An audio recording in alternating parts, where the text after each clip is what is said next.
Okay so let's start. प्रार्थना के साथ शुरू करेंगे। सिस्टर निरुपमा प्रार्थना करें। सर्वशक्तिमान पिता परमेश्वर हम धन्यवाद हो आपकी दया अनुग्रह के द्वारा प्रभु जी शाम के समय पिता परमेश्वर प्रभु जी आपके दास दासी के साथ मिलकर प्रभु जी आपका वचन को सीखने के लिए प्रभु जी अपने हमारे जीवन में मौका दिया, इसलिए हम आपको धन्यवाद देते हैं पिता परमेश्वर। तो होने दे प्रभु जी आज आपके दास प्रभु जी जो भी आपके वचन से हमें सिखाएंगे, पवित्र आत्मा आप हमें सहायता कर, मदद कर, ताकि पिता परमेश्वर ताकि आपका वचन को हम सही से सीख पाए प्रभु जी, और उसके अनुसार हम अपने जीवन को बिताने वाले हो सके। प्रभु आपका दया दृष्टि प्रभु जी हम सब पर होते रहे, बने रहे पिता परमेश्वर। पवित्र आत्मा हमें अगुवाई कर। धन्यवाद प्रभु यीशु मसीह, आपने हमारा प्रार्थना को सुना, इसलिए धन्यवाद। सारा आदर महिमा प्रशंसा आपको देते हुए प्रभु जी छोटी सी प्रार्थना को मांगते दरगत प्रभु यीशु मसीह के नाम से सुन और दया से ग्रहण कर पिता। आमीन। आमेन आमेन आमेन। थैंक यू सिस्टर जी। प्रभु आशीष करें। मैं पिछले 3 दिन से फास्टिंग में था, मतलब सुबह से शाम तक, शाम और सुबह से प्रार्थना, वचन वचन को सीखना, मनन करना, इसी एक माहौल में था। और फर्स्ट डे और सेकंड डे, आज थर्ड डे है, 2 दिन आज भी। लेकिन पहला 2 दिन परमेश्वर ने बहुत सारी नई बातें मुझे सिखाए। सिखाए इन जैसे नई बातें जो एक एक अगला लेवल की बातें जो अभी तक मैंने उस तरीके से कभी जाना नहीं है। वजन के उस अलग अलग लेवल में सिखाए। तो इस कारण क्या होगा, आज का हमारा जो रूटीन, जो बाइबल स्टडी चल रहा था डिसाइपलशिप के बारे में, और पिछले हफ्ते हम Bible study, personal Bible study कैसे करना है उस विषय में भी हमने शुरू किया था। उसको आज एक दूसरा सेक्शन में आपको सिखाना चाह रहा था। मैंने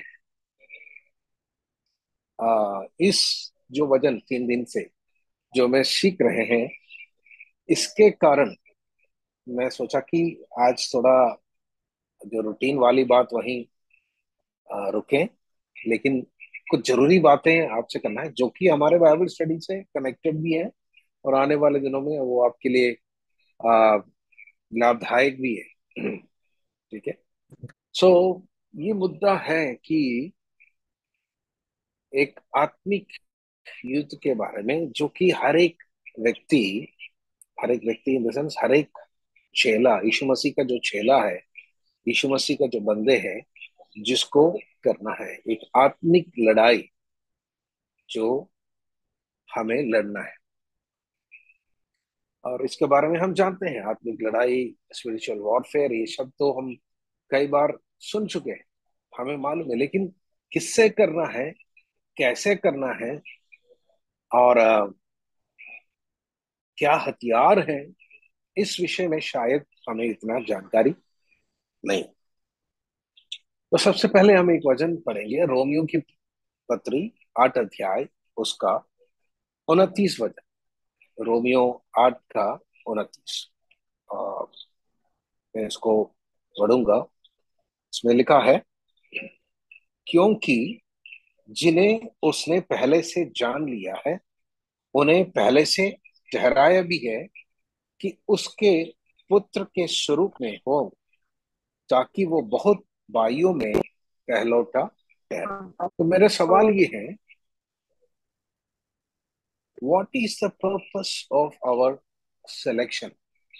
परमेश्वर ने हमें पहले से चुना, ठहराया, अलग किया, इसका उद्देश्य क्या है?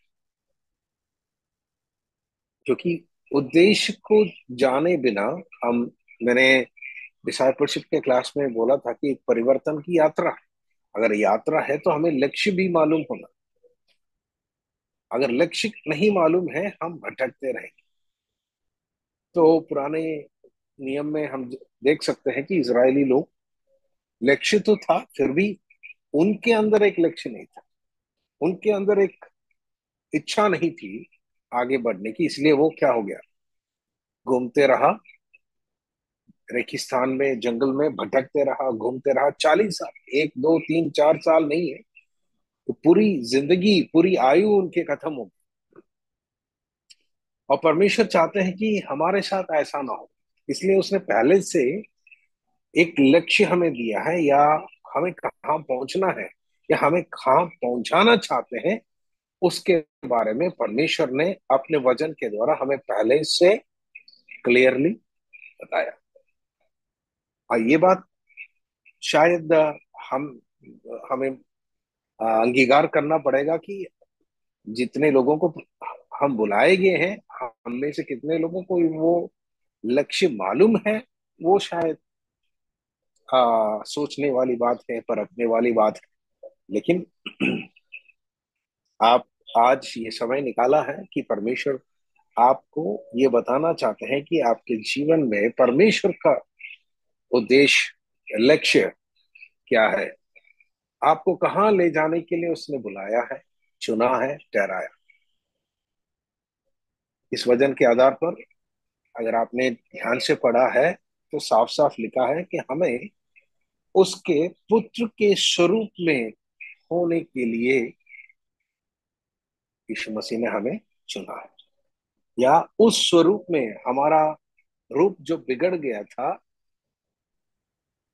जो अलग हो गया था, फिर देखना। से परमेश्वर के इच्छा के अनुसार क्या है, यीशु मसीह के स्वरूप में हमें बदलने के लिए वो बुलाया। तो हम हमें हर एक व्यक्ति को, हम में से हर एक व्यक्ति को, यीशु मसीह के जो चेले को अपना लक्ष्य जानना जरूरी है।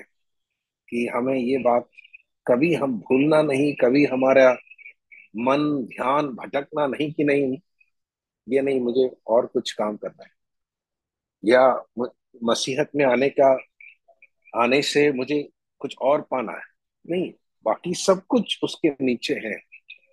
लेकिन सबसे प्रथम, सबसे महत्वपूर्ण बात जिसके लिए परमेश्वर ने आपको और मुझे चुना, अलग किया है, कि हमें उसके पुत्र के स्वरूप में फिर से बनाए। तो ये काम कौन करेगा? परमेश्वर करेगा। परमेश्वर ही कर सकते हैं, हम नहीं कर सकते, परमेश्वर ही कर सकते हैं। एक वचन फिर से पढ़ेंगे, वो अगर हमें कोई शक है तो पहला थिस्सलुनीकियों की पत्री 5 अध्याय, उसका 23 वचन। फर्स्ट थिस्सलुनियंस 5:23, उसमें इस प्रकार लिखा है, शांति का परमेश्वर आप ही तुम्हें पूरी रीति से पवित्र करे, और तुम्हारी आत्मा और प्राण और देह हमारे प्रभु यीशु मसीह के आने तक पूरे पूरे और निर्दोष और सुरक्षित रहे। तो ये काम कौन करेगा? परमेश्वर खुद करेगा। शांति का परमेश्वर आप ही करेगा, वो खुद ही करेगा। क्या करेगा?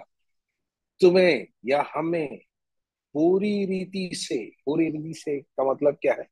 अगला आगे शब्द बता रहे हैं, तुम्हारी आत्मा, तुम्हारे प्राण और तुम्हारी देह। क्योंकि हर एक इंसान का 3 भाग होते हैं। इन तीनों भाग को क्या है, पूरी रीति से परमेश्वर क्या करेगा? पवित्र करेगा, और उसको सिद्ध करेगा, उसको निर्दोष बनाएगा, और परमेश्वर के उपस्थिति में हमें सुरक्षित ले चलेंगे। कई बार मैं ये वचन इसलिए आपको पढ़ के दिखा रहा हूँ, सुना रहा हूँ, कि कई बार हम एक उद्धार के काम से क्या है, तृप्त है। मतलब एक दिन, 5 साल पहले, 2 साल पहले, 10 साल पहले, 20 साल पहले, एक दिन यीशु मसीह मेरे जीवन में आया, मेरा उद्धार हुआ, मैं धन्य हूँ। उसके बाद मैंने बपतिस्मा लिया, अब मैं लगातार चर्च जाता हूँ, और भजन पढ़ता हूँ, या जो भी हो कार्य हम करते हैं, और इस बात में हम खुश हैं। लेकिन परमेश्वर खुश नहीं है। परमेश्वर इसलिए नहीं बुलाया कि आपको पाप से छुड़ाकर बचाकर आपको हर संडे चर्च भेजने के लिए। वो तो है, संगति तो जाना है, प्रार्थना तो करना है, उपवास तो करना है, वचन पढ़ना है, वो तो अलग बात है। लेकिन आपका काम सिर्फ शुरू ही हुआ है। आपके अंदर परमेश्वर ने अपना काम शुरू ही किया था। आपको, आपकी आत्मा को उद्धार दिला के, आपके भीतरी मनुष्य को नया बना के परमेश्वर ने अपना काम शुरू ही किया था। लेकिन परमेश्वर का इच्छा अभी क्या है? वो काम आपके अंदर, मेरे अंदर जो शुरू हुआ है, वो उसको पूरा करना चाहते हैं। क्या है वो पूरा काम?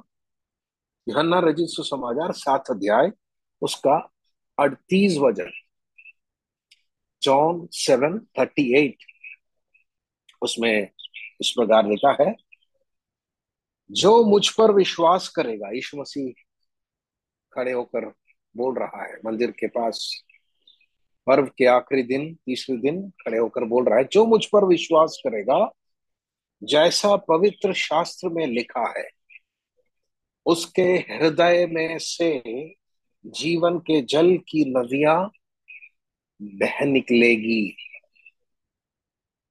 कहां से? उसके हृदय में से। अब थोड़ा सा सीरियस बात पर आ रहा हूं। आपका उद्धार का शुरुआत कहां पर हुआ? आत्मा में हुआ। ठीक है, आपकी आत्मा नया हो गया, पवित्र आत्मा वहां आ गया, और आपकी आत्मा के साथ मिलकर वो काम शुरू हो गया। आपको एक नया हृदय भी दे दिया। पत्थर सा हृदय हटाकर एक नया हृदय आपको दे दिया। क्योंकि पत्थर सा हृदय से हम विश्वास नहीं कर सकते। पत्थर का हृदय से हम परमेश्वर का स्वीकार नहीं कर सकते, आराधना नहीं कर सकते, उस पर विश्वास नहीं कर, इसलिए पवित्र आत्मा आया, एक नया हृदय, मतलब हमारा हृदय का नया हो गया, मांस का हृदय फिर से दे दिया। हृदय जो शब्द है वो कहाँ पर? वो हमारे प्राण में है। आत्मा, प्राण, शरीर। प्राण में है हृदय या मन। प्राण में 4 हिस्से हैं मुख्य रूप में। एक तो आपकी बुद्धि, फिर आपका मन या हृदय, आपके भावनाएं, और आपकी इच्छा। ये मुख्य रूप में ये 4 चीजें हैं हमारे प्राण में। और उस प्राण के अंदर का एक भाग है हृदय। तो परमेश्वर चाहते हैं कि जो आत्मा की जो सोता, जो नदी की जो सोता, जो जीवन जल की नदी है, उसकी जो सोता, जो आपके भीतर, भीतरी मनुष्य में जो खुल गया है, शुरू हो गया है, वो अब आपके प्राण से होकर, शरीर से होकर बाहर को निकले। आपके प्राण से होकर, आत्मा में से, प्राण से होकर, शरीर से होकर बाहर को निकले। अब इस प्राण का इंपॉर्टेंस क्या है? इस प्राण कितना महत्वपूर्ण है? इस प्राण का उद्धार कितना महत्वपूर्ण है? वहां पर मैं आना चाहता हूँ। गलातियों की पत्री 5 अध्याय, उसका 22 पद। ये सब जानने वाला एक भाग है। Galatians 5:22, fruit of the spirit. पर आत्मा का फल प्रेम, आनंद, शांति, धीरज, कृपा, भलाई, विश्वास, नम्रता और संयम है। ऐसे ऐसे कामों के विरोध में कोई भी व्यवस्था नहीं। आत्मा का फल, ये जो 9 नाम इधर दिया गया है, प्रेम, आनंद, शांति, धीरज, कृपा, भलाई, विश्वास, नम्रता और संयम। अगर आपको मालूम है तो आप बताइए कि ये हमारे, ये तीनों हिस्सा है, आत्मा, प्राण और शरीर, ये कौन सी हिस्सा में हम इसको महसूस करेंगे, या हम उसको आ, उस वहां से हम उत्पन्न करेंगे? आत्मा में है, प्राण में है, शरीर में है? शरीर में तो है नहीं। कई बार हम सोचते हैं कि मैंने भी क- काफी समय तक ये सोचा था कि वो आत्मा में है, क्योंकि पवित्र आत्मा का फल है तो वो आत्मा का फल है, तो आत्मा में से उत्पन्न होगा। लेकिन ये बात आपको समझना जरूरी है, ये जितने भी नाम है ये सब फल तो हैं, लेकिन ये हमारे जीवन का एक हिस्सा है। मतलब हमारी भावनाओं का नाम है। प्रेम एक भावना है, शांति एक भावना है, आप अनुभव कर सकते हैं। आनंद एक भावना है, धीरज एक गुण है, कृपा, भलाई, ये सब अनुभव करने वाली चीज है, या है ना? तो हम किस हिस्से से इसको अनुभव करते हैं? इट्स अवर सोल, या प्राण।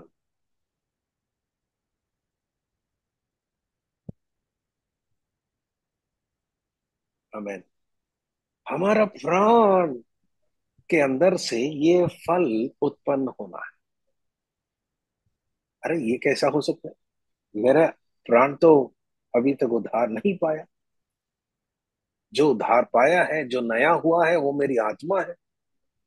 तो आत्मा में से ये फल उत्पन्न होना चाहिए।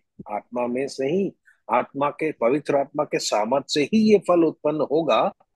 लेकिन वो सामर्थ आपके प्रेम में क्या करेगा? आएगा, और उस प्रेम को वो प्रेम के अंदर कार्य करेगा, उधार दिलाएगा, चंगाई करेगा, चंगाई देंगे। और उस प्राण जब परमेश्वर के प्रेम में जड़ पकड़ेंगे, आपके अंदर से ये फल, आत्मा का फल निकलना, उत्पन्न होना शुरू करेगा। उससे पहले भी हम लोगों से प्रेम करते थे, दया दिखाते थे। वो कौन सी प्रेम है? वो हमारा अपना प्रेम, इंसान का प्रेम, शरीर का प्रेम, दुनिया का प्रेम। लेकिन अब प्रभु चाहते हैं कि तुम्हारी शरीर के सामर्थ्य से नहीं, बल्कि जब तुम मेरा हो गया है, मेरी सामर्थ्य से तुम क्या करें? लोगों को प्रेम करें। तुम उस आनंद जो मेरे स्वर्ग राज्य का है, मेरे जीवन में मेरे नाम से जो मिलते हैं, वो तुम अनुभव करें। जो शांति, जो धीरज, जो कृपा मेरा है, मुझ में है, वो मैं तुम्हारे अंदर डालना चाहता हूँ। तो आत्मा में जब पवित्र आत्मा आपके अंदर जब जिस दिन आ जाते हैं, जिस दिन आपका उद्धार हुआ है, ऑलरेडी वो आपके अंदर है। लेकिन वो वहां से क्या करना है? बह निकलना है, बाहर को बहना है। कहां से? भीतर से, आत्मा में से, आपके प्राण में। आपकी बुद्धि, आपके सोच विचार, आपकी भावनाएं और आपकी इच्छा शक्ति, ये चारों हिस्सों को वो आत्मा, तो आपके आत्मा, आत्मा के अंदर जो पवित्र आत्मा प्रभु ने उंडेला है, वो आत्मा आपके प्राण को, प्राण में बहने के लिए आपको अनुमति देना है। अब ये यहाँ हमारा रोल है, हमारा क्या है, जो हमारा भूमिका है। मैंने आपको बोला, शुरू में हमने वचन पढ़ा, परमेश्वर आप ही तुम्हें पूरी पूरी विधि से क्या करेगा? हाँ, शुद्ध करेगा, उधार दिलाएगा। लेकिन परमेश्वर का काम है, लेकिन हम, हमारा क्या रोल है उसमें? हमारा क्या जिम्मेवारी है? हमें समय समय पर परमेश्वर के उस काम के लिए सौंप के देना है। अपने आप को क्या करना है? समर्पण करना है प्रभु के अधीनता में, उसकी प्रभुता के नीचे, पवित्र वचन के अधीनता के नीचे, पवित्र आत्मा के नियंत्रण के नीचे अपने आप को सौंप के देना। ये है आत्मिक लड़ाई। हो सकता है कि अभी तक हमने ये सोचा कि आत्मिक लड़ाई का मतलब है कि मैं शैतान से लड़ूं, मैं अंधकार की ताकतों से लड़ूं। हाँ, अंधकार की ताकतें हैं जहां आप रहते हैं, वहां पर एक शक्ति है, प्रधान शक्ति है, लेकिन उससे आपको डायरेक्ट कोई लड़ाई है ही नहीं। वो लड़ाई परमेश्वर का है, स्वर्गदूतों की है। लेकिन आपके भीतर, आपके प्राण में, आपके शरीर में उस शक्ति का इन्फ्लुएंस कई बार हो जाते हैं। वो इन्फ्लुएंस होने से आप क्या करना है? रोकना है, या वो ना होने के लिए उससे पहले से आपको आत्मा में बलवंत होना है।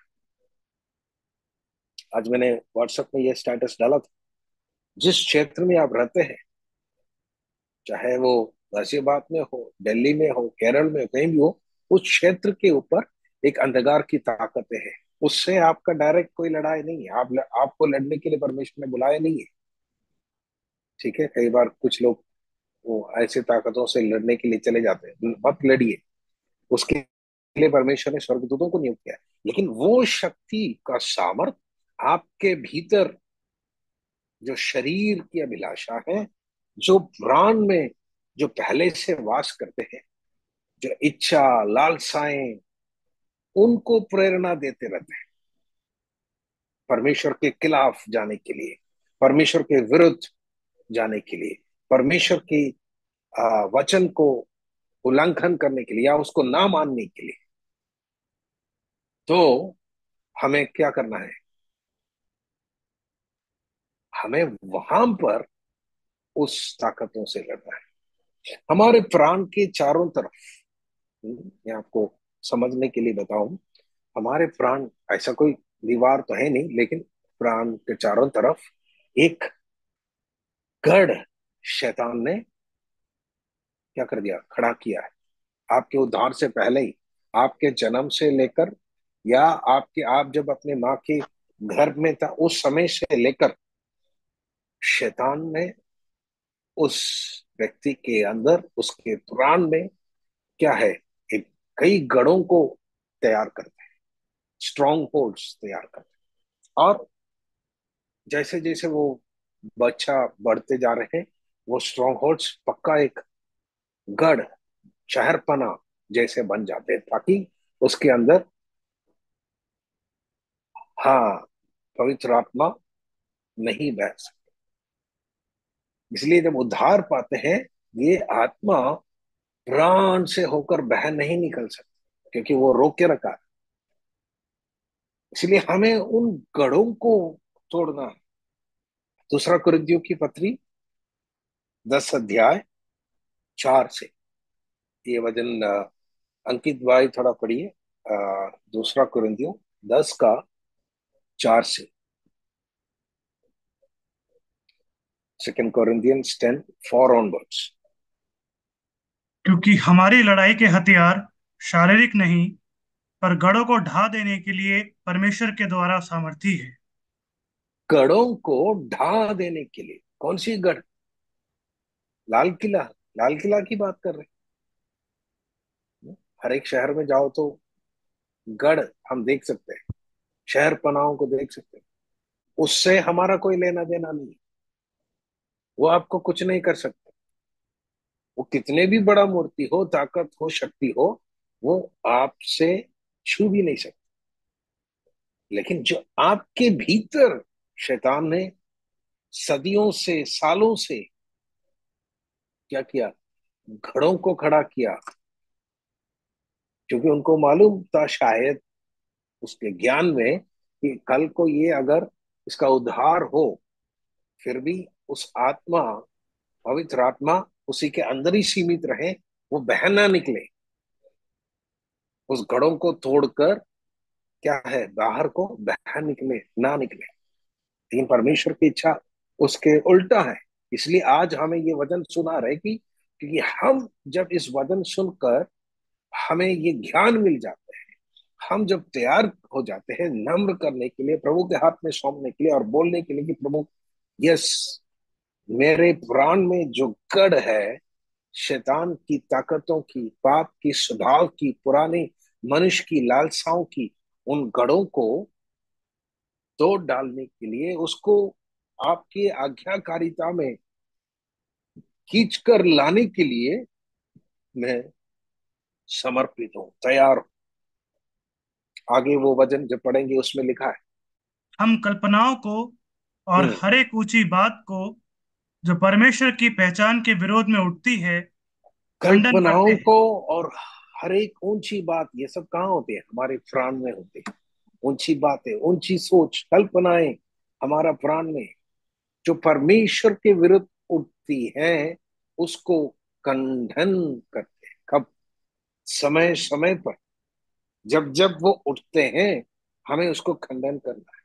हम उसको पकड़कर यीशु मसीह के क्रूस के आज्ञाकारिता में लाना है। आगे, और हर एक भावना को कैद हम्म, करके मसीह का आज्ञाकारी बना देते हैं। हर एक भावनाओं को कैद करके मसीह का आज्ञाकारी बना देते हैं। ये कोई आसान बात नहीं, ये है आत्मिक लड़ाई। आपका और मेरा फोकस, ध्यान आत्मिक जीवन में 24 घंटे इसी पर होना चाहिए।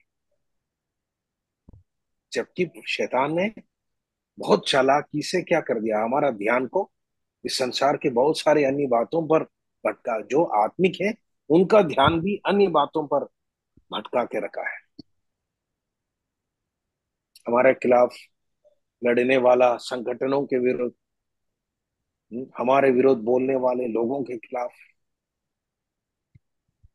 हमारे मोहल्ले में जो अन्य जाति के लोग हैं, अन्य धर्म के लोग हैं, उनके जो क्या है, पूजा और ऐसे सभाओं के खिलाफ हमारा ध्यान चले जाता। और कभी कभी जब हमारे घर में परेशानी हो जाते, बीमार हो जाते हैं, तुरंत हम बोलते हैं कि आज अमावासी है, बीमार तो होगा ही। यीशु मसीह के लहू से उद्धार पाया हुआ व्यक्ति के लिए ना कोई अमावासी है, ना कोई पौर्णवासी है, ना कोई दिन है, ना कोई सप्ताह है, ना कोई साल है। यीशु का लहू का सामर्थ इन सब से परे है। आपको कोई भी सामर्थ छू नहीं सकता। लेकिन लड़ाई अंदर है। जिस दिन आपने यीशु मसीह को जाना है, आपके अंदर एक लड़ाई शुरू हो चुका है। और वो लड़ाई हमें क्या करना है? करते जाना है। जब आप करेंगे तो ये ढाल गिरेंगे, ऊंची ऊंची ऊंची बातें हम यीशु मसीह के आज्ञाकारिता में जब कैद कर देंगे, तो क्या होगा? पवित्र आत्मा आपके भीतर से, आत्मा से प्राण की तरफ बहना शुरू करेगा और आपका प्राण को चंगाई देंगे। उसको करने के लिए हम कई बार फास्टिंग, प्रेयर, बाइबल अध्ययन, व्यक्तिगत, ग्रुप में, ये इसलिए हम जुड़ते हैं। फास्टिंग क्यों करते हैं? प्रार्थना क्यों करते हैं? हर बार जब प्रार्थना करते हैं, आप ऐसी प्रार्थना कीजिए कि आपके प्राण में चंगाई हो, आपके भीतरी मनुष्य मजबूत हो जाए। एक दिन का काम नहीं, दिन प्रतिदिन हम प्रभु में और उसके सामर्थ्य में हमें बलवंत होते जाना है। जिसका हृदय, जिसका प्राण बलवंत होता है, हो जाते हैं, पूरी रीति से नहीं फिर भी उस कमजोरी अवस्था से, वो बीमारी अवस्था से जब वो चंगाई प्राप्त करते हैं, वो व्यक्ति को देखने से हमें पता चलता है। क्या, कैसे पता चलता है? कि वो अपने आप से प्रार्थना करने, उपासना करने, दंडवंत करने, स्तुति करने, प्रभु को महिमा देने, प्रभु को आदर देने, प्रभु का कार्य के लिए आगे आने में खुद अपने आप से तत्पर होगा। किसी को कहने की बोलने की कोई जरूरत नहीं। आराधना उस व्यक्ति को देना है जिस व्यक्ति के अंदर उसने पहले से तय किया है, निर्णय किया है, समर्पण किया है। उसके लिए उसका प्राण की चंगाई जरूरत है। जहां पर वो डिसीजन मेकिंग कैपेसिटी है वो होल हो जाए, पूर्ण हो जाए, स्वस्थ हो जाए, तब वो खुद बोलेंगे हाँ, कोई किसी के कहने पर नहीं, किसी के बोलने के आधार पर नहीं, मैं खुद परमेश्वर को आराधना करने जा रहा हूं। किसी को देखकर नहीं, किसी के दबाव से नहीं, मैं खुद अपने धन से, अपने जीवन से मैं परमेश्वर को देने जा रहा हूं। तो चंगाई आपके प्राण को अनुभव करना चाहिए। इसलिए हमें अपना प्राण को, मन को क्या करना है, नया करते रहना है। रोमियो 12 का 1, ये वचन तो हम सब जानते हैं, इसलिए मैं उसको पढ़ के सुनाना नहीं चाह आपके मन के।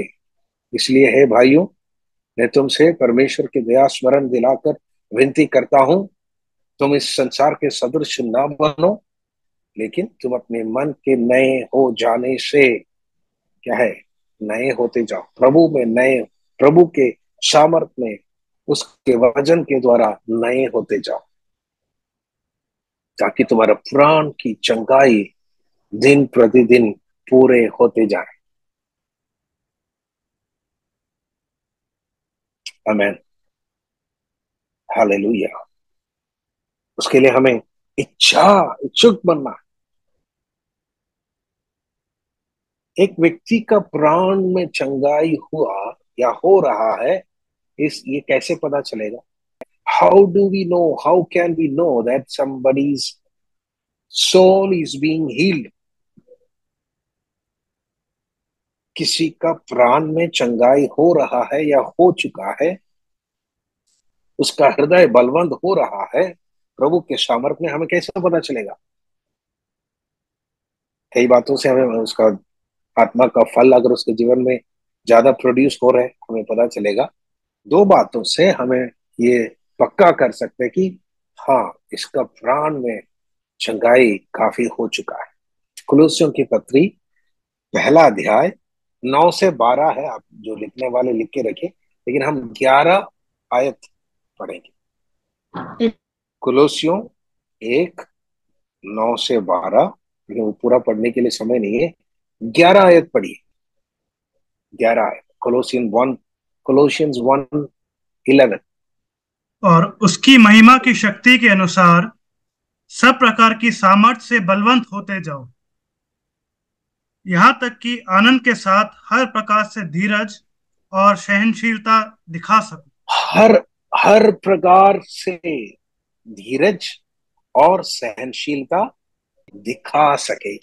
जब एक व्यक्ति के अंदर से आपको धीरज और सहनशीलता दिखाई दे रहे पहले से ज्यादा, इसका मतलब उसका प्राण की चंगाई हो रहे है, उसका प्राण में चंगाई हो रहा है। कौन कर रहा है चंगाई? परमेश्वर की आत्मा कर रहा है। उसके लिए आपने बहुत मेहनत किया होगा, बहुत प्रार्थना किया होगा, बहुत उपवास किया होगा, बहुत मन फिराया होगा, आप रोया होगा, परमेश्वर ने आपको कोई बहुत कठिन रास्ते से लेकर गया होगा। वो सब परमेश्वर के काम है, ताकि हमें तोड़ने के लिए, हमारा जो गढ़ है ना, प्राण के चारों तरफ जो गढ़ है, मन की चारों तरफ जो गढ़ है, उसको तोड़ने के लिए, हमारा स्वयं का गढ़ है, उसको तोड़ने के लिए परमेश्वर दुख से होकर, निराशा से होकर और बीमारी से होकर, परेशानी से होकर हमें ले चलते हैं। तभी हम क्या करेगा? सरेंडर करेगा, छोड़ेगा, बोलेगा हाँ प्रभु, मैं समर्पण करता हूं, मेरा मन टूट गया। और परमेश्वर बोल रहे, टूटा हुआ मन मेरे लिए योग्य बलिदान है, यहां पर मैं काम कर सकता हूँ। ऐसा मनों को मैं स्वीकार कर सकता हूँ, ऐसा मनों में मैं चंगाई ला सकता हूँ। और जब वो चंगाई लाएंगे, वो व्यक्ति का जीवन से पता चलेगा, धीरज और सहनशीलता ज्यादा से ज्यादा दिखाई देगा। पहले तो बहुत चिड़चिड़ होता था, छोटी छोटी बातों में हम गुस्सा होते थे, किसी के छोटी छोटी गलतियों को हम सहन नहीं कर पाते। लेकिन जैसे जैसे आपके प्राण की चंगाई होते हैं, आपके अंदर धीरज और सहनशीलता बढ़ते जाएंगे।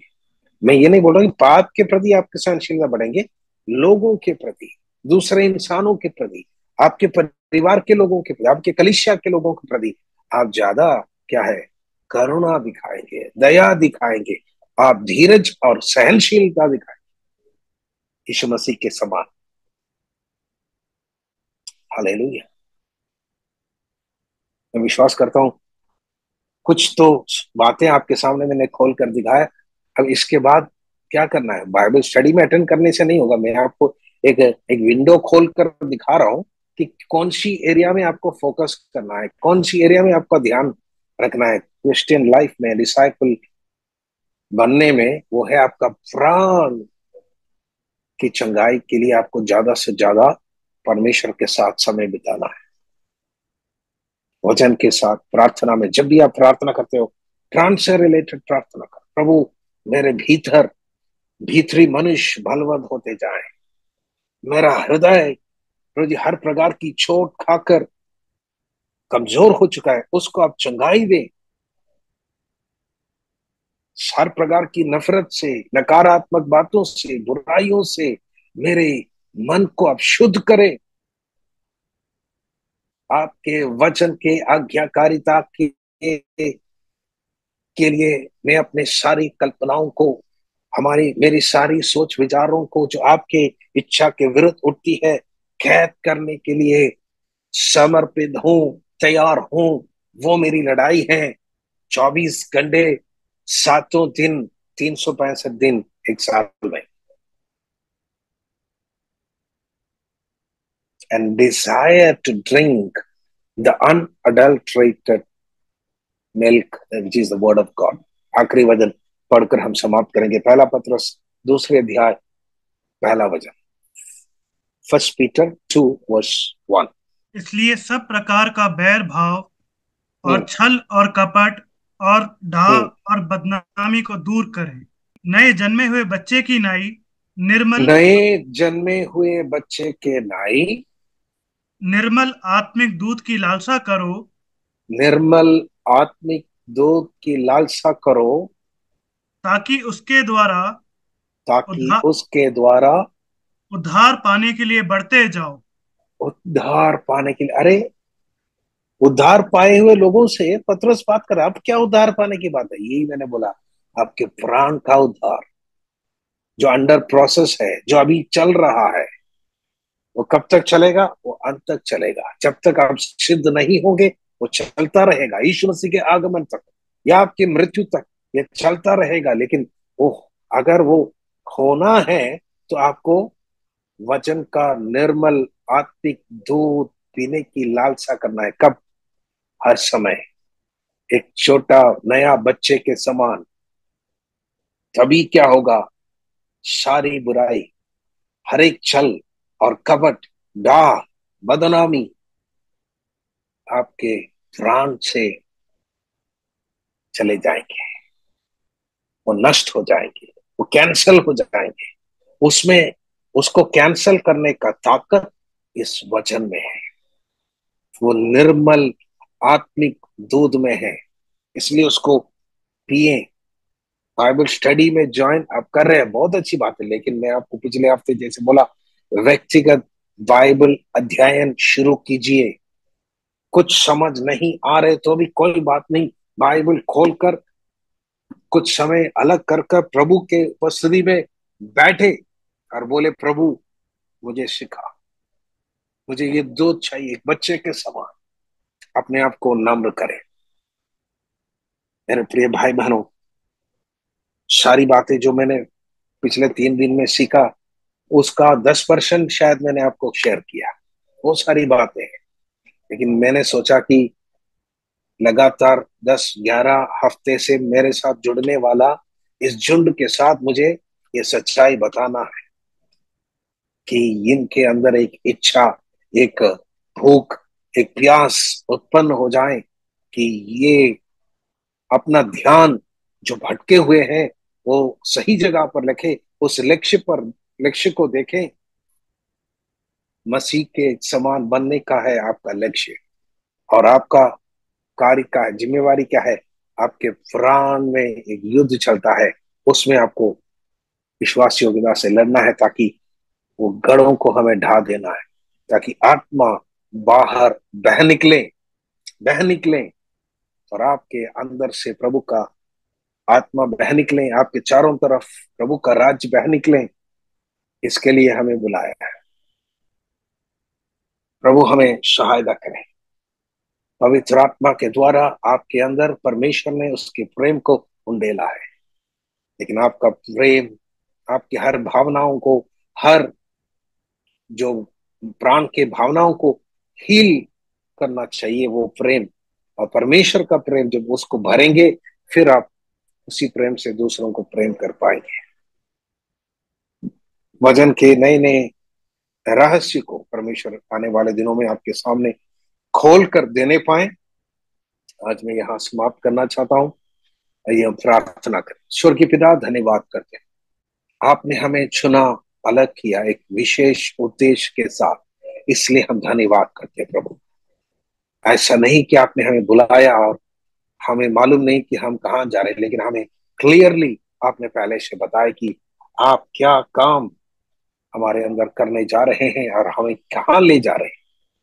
प्रभु, आज हमें उसके बारे में समझने के लिए आपने मदद किया। आज से ध्यान पूर्वक उस काम में हम भी आपके साथ देने के लिए, उस लड़ाई में आपके साथ मिलकर शैतान की सारी युक्तियों को नष्ट करने के लिए, हमारे प्राण के ऊपर जो गढ़ों को शैतान ने बना रखा है उसको ढा देने के लिए, उसको गिराने के लिए हमें मदद करें। आपका वचन, निर्मल वचन का सामर्थ हमारे प्राण को, हमारे मन को, हृदय को शुद्ध करे, ताकि हमारे अंदर से एक अपने आप से एक आत्मिक भूख और प्यास उत्पन्न होने पाए, बिना किसी के कहने से, बिना किसी के बोलने से। प्रभु, हम आपका प्रेम करने पाए। मदद कर खुदा, सहायता करे। वचन सुना हुआ हर एक भाई बहनों को आपके हाथ में सौंप दे, आशीष करे। हमारे जीवन में ये वचन एक बड़ी आशीष की ओर हमें ले चलने पाए। धन्यवाद प्रार्थना सुनने के लिए, यीशु मसीह के नाम से, आमीन।